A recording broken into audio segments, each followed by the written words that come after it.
There is tremendous deception in terms of saying one thing publicly and another thing privately. Yasser Arafat obviously was the master of this dual agenda in terms of openly supporting pluralism or nonviolence or condemning terrorism. I condemn completely these terrorist activities. And then secretly or behind closed doors supporting it.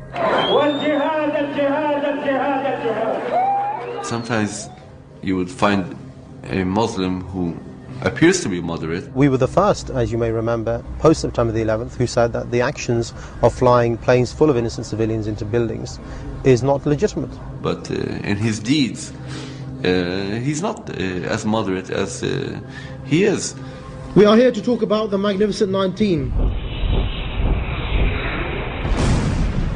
Those who 2 years ago today split the world into two camps, into the camp of Islam and the camp of non-Islam or kufr. Those who revived the obligation of jihad worldwide. The Magnificent 19, they were praising the hijackers, celebrating the attacks on New York. The deception is so high and so successful that I'm afraid we're losing the battle.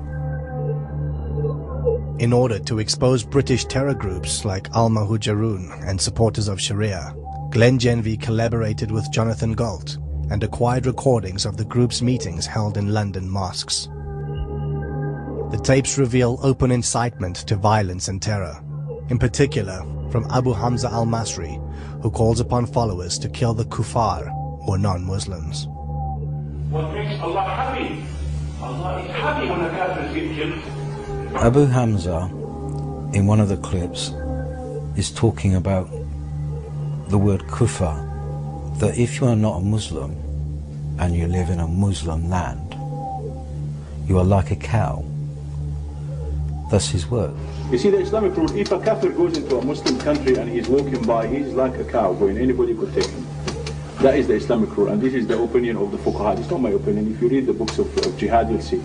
You can take him to market, you can sell him. Kafir is walking by, he went inside, you catch him, what are you doing here? Then he's a boot, you can sell him the market. You can kill him. If Muslims cannot take them to and sell them in the market, then you just kill them. It's okay. Abu Hamza also engages in hate speech against America.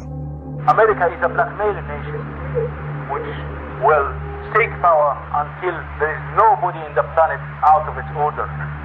The new God of the planet, and Allah will destroy America. Hamza's a speaker, he brainwashes people. He gets funding, he sends them to commit murder abroad. Al-Muhajirun is a UK-based Islamic pressure group with offices in Pakistan. 25-year-old Abdul Salam grew up in London's Brick Lane. Now he's a recruiter for the Taliban. What's your involvement in recruiting and training young British Muslims? Well, the Muslims from Britain, there's hundreds of them that come over from Britain to Pakistan or Afghanistan. And what we do is we supply them with weapons, clothing, we feed them, we shelter them. Yeah, I'm British born, British bred. Are you willing to kill British soldiers? I'm willing to kill British soldiers simply because of the fact that they're engaging in a war that is against my brethren. The links from the UK go abroad and back. This is what makes it a global problem. If you take the London bombings,